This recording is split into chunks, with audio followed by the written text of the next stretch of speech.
Hey everyone, Sycra in here, and today I'm going to cover a tutorial on how to use ellipses to define specific planes. And I've been asked a lot about how do you draw faces and how do you draw faces in different angles, and I think this is probably going to help you if you have trouble with that, or at least it helps me. But it isn't a super beginner technique. Because it requires the ability to understand what a plane is, so that's a flat 2D surface. That's a plane, this is a plane, and it's spelled plane, like the one in the sky. But it's just a flat two-dimensional surface. And to understand a bit about perspective, and then what you have to be able to do is draw ovals, like this, or ellipses, and draw them within planes, so to describe a plane. So if you can do that, then this technique will probably work for you. So the first thing is, I want to cover how I used to draw faces and how that's changed now. So I'd always start with a circle, and then bring a center line down, and then get the chin and the jaw in, get a horizontal line for the eyes. Now, that's pretty much the same as what I do, except I add one extra thing, which is another oval inside. And what this is separating is the front plane. So that's saying everything here is a front plane. And then I use another ellipse to say that this is the top plane, this is the top of the head, and then this and this are kind of skewed diagonal ellipses. Those are the side, or the, I don't know how you say it, but the cheek area, and then this would be the temple. So it's just breaking up the head into ellipses. Now that looks complicated, and it's really not that complicated because I'm going to draw it fast now, how I actually would do it. So I start a head, and then that's it. I don't really put in all the other planes unless I'm turning the face or unless I need to. So I tend to do this, like I'll make maybe the entire side plane separated. And again, I'm using these elliptical shapes like this. Sometimes I just, like, let's say this is the jaw, right? I might just do this, where I'm not completing that ellipse, but it still helps to define, like this is enough to define the planes, and it helps me to think about this as a three-dimensional shape. So when I get the line for the eye in, the measuring line, and then I put the eye sockets in, well, the first thing I do is I make sure the eye sockets are constrained within this initial ellipse. See? So I'd get the head in, then I'd get the secondary ellipse, and this is showing the top of the head, so if I was looking up, you wouldn't see this. And then I can get the side of the head, and I can get the eyes, and I can get the eye sockets, and make sure the eye sockets, again, fit within this frontal plane. And then you can get the eyes, you can get the nose, everything else is pretty much the same. But having this really helps me. And then what I also do is I can block in this. So it's another plane from the chin to, I guess, where your ear starts. Let's say your ears are here and here. And I'm going to assume you already know the proportions of the face because I've covered a lot of videos describing, you know, the proportions of the face, where the eyes go, where the nose is, where the mouth is, where the ears are. So I'm not going to go into detail in that, but it helps to go from where the ear starts, like the earlobe, that, I don't know what it's called, not the earlobe, that ear flap thingy. You go from that, and then you go down to the chin. And again, it separates the face into planes. So I have a few planes here. And I don't know, for me anyway, it's very helpful. And I use this for a lot of things. So for instance, anytime I'm seeing anything that's flat, let's say I have a head here, and it's got a neck, you've got a body, right? So right now, all this is very flat. It's just a stick man, right? Okay, so very flat. But once I start adding these ellipses to break things up and help me see, like, okay, so this is a side plane, this is a top plane. Now suddenly I have this object and it feels like a solid form. And on a box it would sort of be like doing this, where you have a box and then you're doing this to describe this and this and this. It's like, okay, so here's one plane, here's another plane, here's another plane.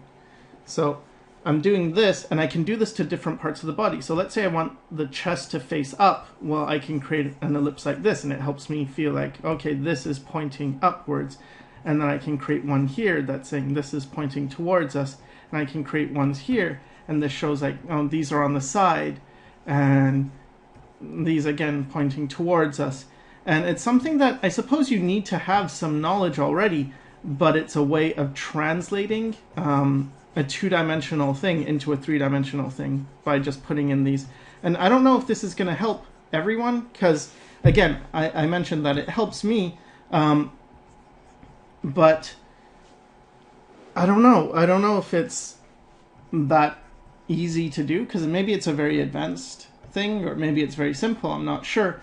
But again, it just helps me when I have these ellipses to break down the planes.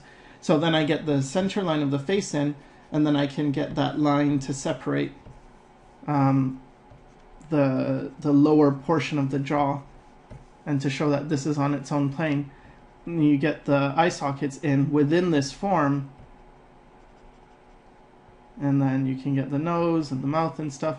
And you can use it even on a micro scale, because this is pretty big, right? But if I wanted to get in, I could draw the ellipses. And I think it also helps to just practice drawing ellipses on other objects, like even a circle. So there's a guy called, I don't know what he's called, I forget his name, but his channel is MoteDD Tutorials, I believe. I think if you put this in YouTube, you should find him anyway. And something I saw from him is he'll create a circle, and then he'll put other circles on it, but in perspective, like so. And it's pretty much the same technique as what I'm covering here, except I'm doing it on a face.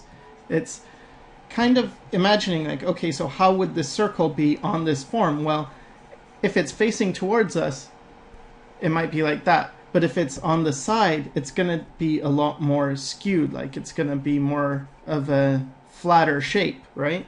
And as you get towards the side, it's going to flatten out. But I think this is a useful exercise to be able to do anyway, to see how a circle sort of changes as it's turning away, or an ellipse, how it changes as it's turning away from you, right? So imagine this is like an eye, and then it's turning this way. So now when it comes to the plane of the face, when it's looking up or looking down or anything, it's pretty much the same thing. So first thing I do is I get the circle that represents a ball of the head, okay? And I get a center line. Then I get the cheeks and stuff, and the jaw, okay? Because the jaw is always going to connect to the ear, to the bottom of the ear. That's sort of where the jaw connects. On a front view, you have your ears here, and you have your jaw. And this part of the ear comes forward in front of the jaw, and this part of the ear comes, or wait, no, the jaw comes in front of the ear, sorry, and then the ear comes in front of the temple. Yeah, sorry about that. So you have the ear like that in this view, and then the side view of a head, and I think I've covered this before as well. You have the jaw comes back, then you have the ear, and it starts slightly behind that.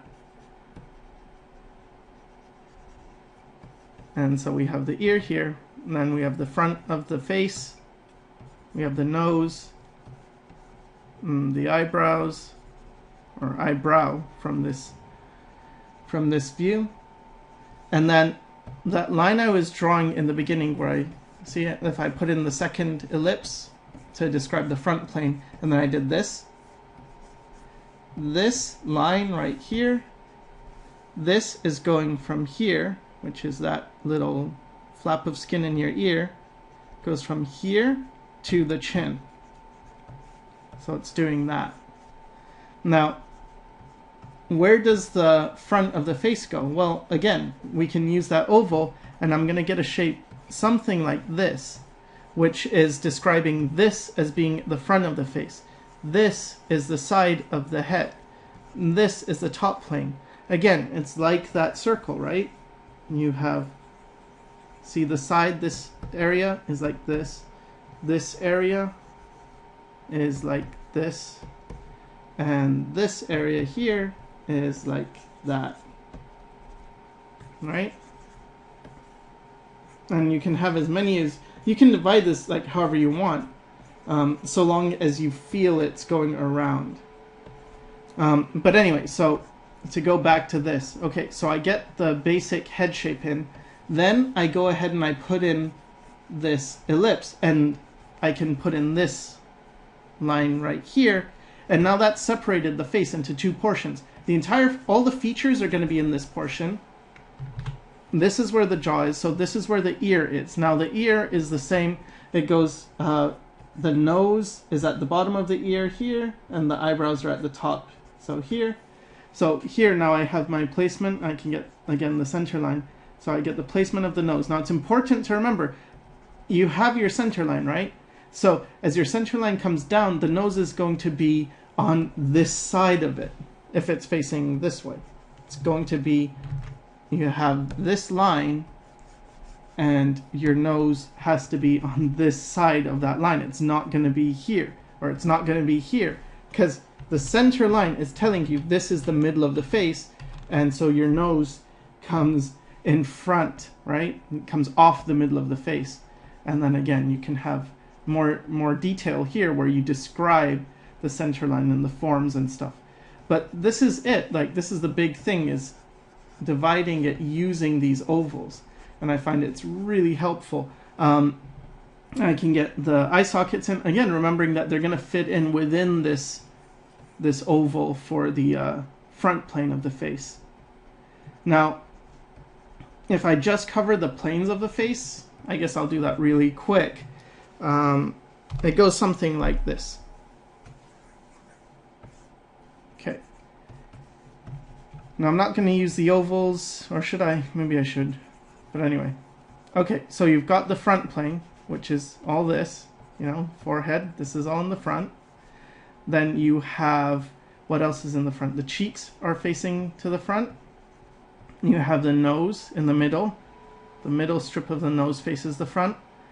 And you have this part of the, I don't know what it's called, the upper lip area, that faces forward, and then the chin here and the lip there sort of faces forward. So, and then we have our eyes that are also facing forward, and there's parts of the ear that are facing forward. So these are all the frontal planes. They face forward, right? Now, this part is the top plane. This is all the top because it faces this way. So if there was an arrow coming off this part, it would face towards us. And it's also easier to imagine it in both front and side view. So you have forehead here, the nose, lips. Okay, so you have this. Now, again, what is facing towards us on this side? Well, I suppose this would be, which is the forehead here. This would be facing forward, which is here. This would be, which is here. This would be here. And this would be, which is here. But you also have this. Remember this. This is super important. All this cheek is also facing forward. So you also have this facing forward, and then the eyes, right? You know, parts of the eyes that are facing forward, like this. This looks like a crazy mask or something. But anyway, it's really important to see this. And also this is going from around here to here, right? So you have this entire portion of the head which is facing forward. Now, why is it important to know the planes of the face? Well, it's important for lighting and stuff. Because let's say I want to light anything. The planes of the face aren't going to change, okay? So I'm going to draw a head, get the oval in, the ear, and define this plane of the face. So we had our forward planes, and then everything that's not a forward plane is either a top plane, a plane facing down, or a plane facing either to this side or that side, right? So you think of a box. This is a side plane, this is a front plane, this is a top plane. Underneath would be a bottom plane. On the other side would be the other side plane, right? So, okay. So this is just the face. I'm going to get in the top planes and side planes.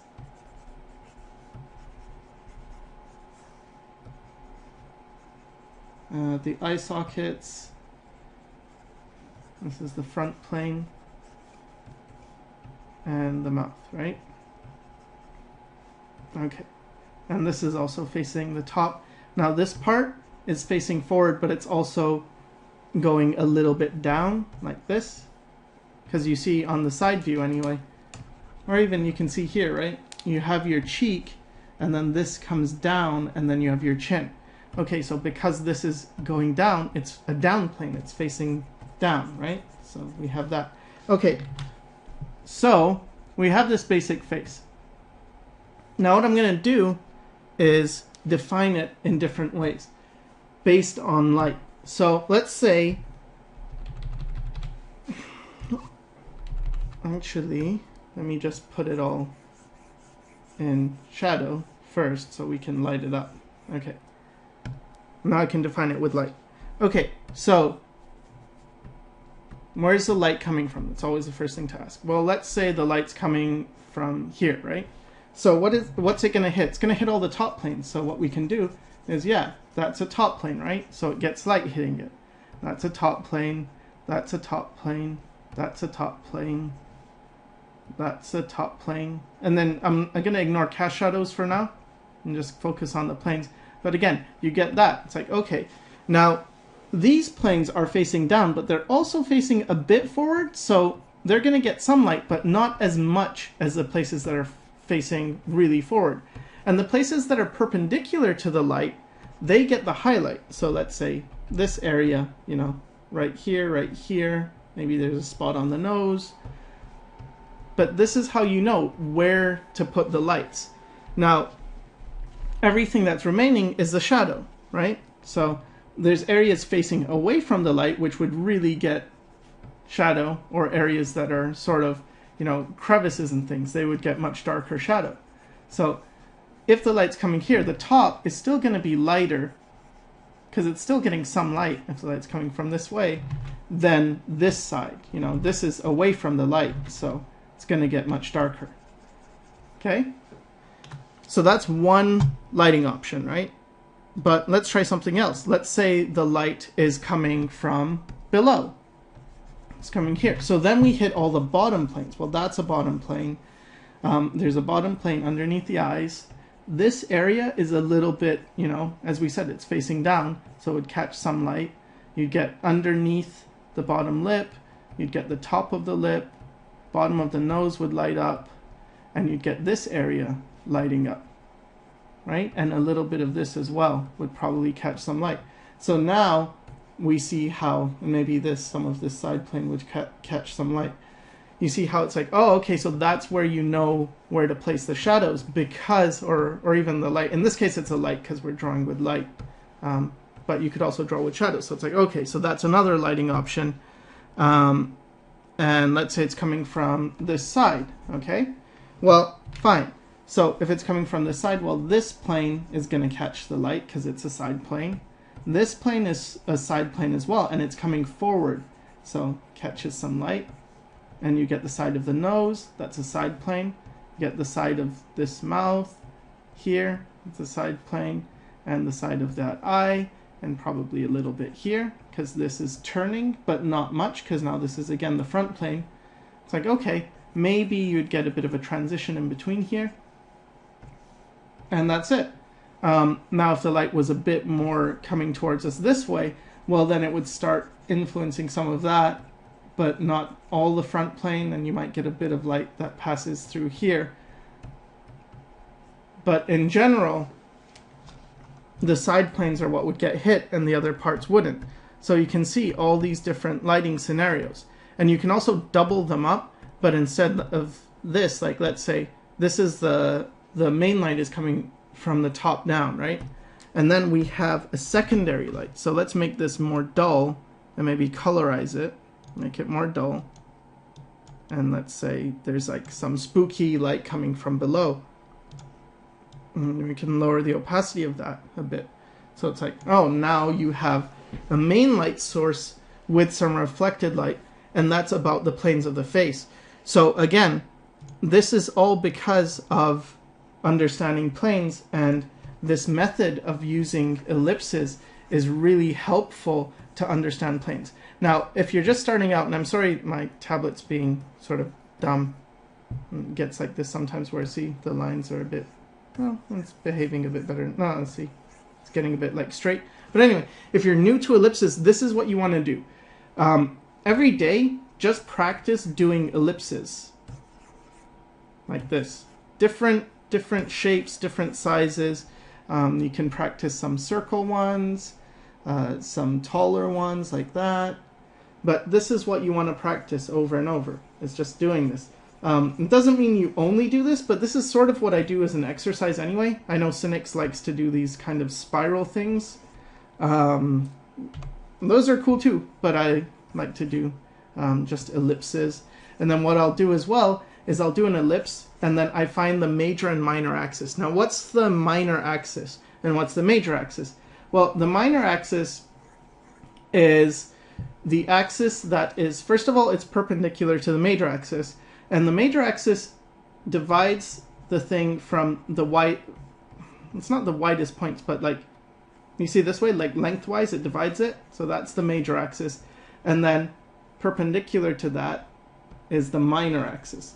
Now, something about a minor axis and major axis, how do you know what's the major axis? Like, okay, because you might have a shape like this and think, well, maybe the minor axis is like this, right? And the major axis is like this.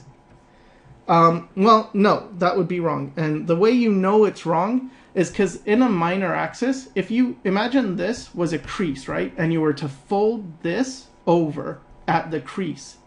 Well, if you folded this over, it would look something like this. And that would be wrong. It would fill this area, right? Because it's like that. And so this has to be symmetrical when folded over to this. So if you had this going here and you folded this over, well, it's just going to create a shape that is a mirror. It's just going to fold in on itself perfectly. And the same here. If you folded it along the major axis, like so, it's going to it's symmetrical, right? So that's really important about major and minor axes. So if you have a perfect circle, it doesn't matter. You know, every axis is a major or minor axis. You could go either way. It doesn't matter. But once you have an ellipse, then, you know, there's only one major axis and one minor axis. And there's some more stuff to this because, you know, if you have, like, you're doing wheels or anything like that, well, the minor axis can point to the vanishing point as well. Well, not in this case because the minor axis is here, but let's say I had a wheel like that, then the minor axis would point to the vanishing point. Let's say I had another wheel back here and point like that. But anyway, the point is that this is really important to be able to draw ellipses. And so once you can do this, then when you have a form, even if it's just a random form, like let's say this, right? See if you can break it up with ellipses because, okay, let's say I'm just thinking about it. Well, what if I put an ellipse like this? Suddenly this plane is facing somewhere. It's like, oh, okay, well, what about this? Well, maybe if I put an ellipse on it, it would be like that. And maybe this one is facing this way, you know? And this one's facing this way. And this in between is facing like that. Okay, and then this is a top plane. And you see now we have a form beginning to emerge. This is sort of facing like this. And this is facing towards us. Now you can do this with squares, but for me anyway, I found ellipses work much nicer simply because they're organic. And I really like drawing with organic forms. So rather than draw the planes of the face in a very, I guess, rigid way like this, okay, so this is, I'm going to give him a flat chin, but okay, so this is the front of the face, and then you have this, and I mean, you can do this, the eye sockets and the nose, and you could simplify the nose into like a triangle form, and then break this down and have more planes like this, and this is all being defined with more boxy shapes. Instead of this, I find it's just easier for me to, boom, right? Got the plane of the face.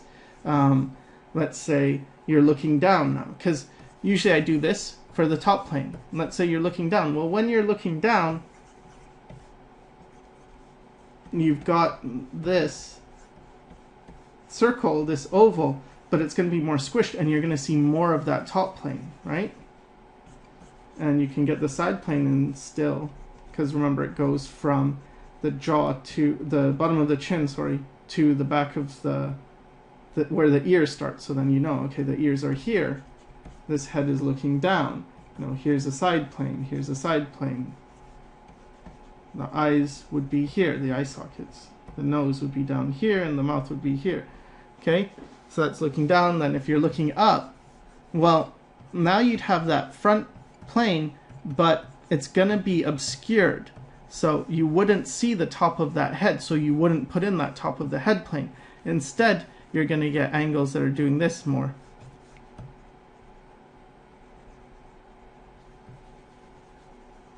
Okay, now, I hope that makes sense. Again, I can get this plane in, and now if I'm going to paint this guy, or light this guy, if I'm going to add shadows, well, again, it's very easy to, or at least it's much easier to know, okay, well, what plane is facing where? What plane is this? Where is it facing? Is it facing towards us? Well, there's going to be a plane on the cheek, where if you think of a cheek, right, you think of it like this from a side view. Let's say the eye is here. So here's the cheek. There's the mouth, whatever, right? Okay, instead of just thinking of it as a curve like this, like that's a curve, think of it like this. There is a top plane here. This is mostly facing this way, right? There is a front plane here. Now you might say, well, how do I know which one's the front? Like, where does the front start? Does the front start just here? Does it start here? Like this? And that's up to you for your judgment. I tend to look at this and say, like, roughly this is facing more towards this than up. So I think of, okay, that's the front plane, and then this is a bottom plane. So this is what you've got to start thinking of, is dividing the face. So it's like, what is pointing down? What is pointing, like this pointing down, this is pointing down. What is pointing forward? This is pointing forward. This is pointing forward here. And then what is pointing up? Well, actually, that's pointing up. This part's pointing forward. This part's pointing up. And like this. So again, this isn't that easy, but it's something that you should be able to do with practice. You've got to be drawing a lot. And this is why drawing is very important. Again, we can take this and translate it to something like this. Oh, this is pointing up. This is pointing up. This part of the nose, right? Here, it's still going to be there. It's going to be here. That's pointing up. This part of the eye is pointing up. Like that, right? All this top plane is pointing up. And it sort of fades down. But this is letting us know where the lighting would go. So I think that's pretty much it. I really hope this helped, because it really helps me to visualize things. But again, I understand that it might be a little more advanced for people who are starting out. But this is really why I keep stressing draw, draw, draw. Because when you draw, these things start to make sense in your head. Trust me, just keep drawing and drawing and drawing, and it will start to make sense, and you'll be able to do things like this. So again, hope that helped, and thanks for watching.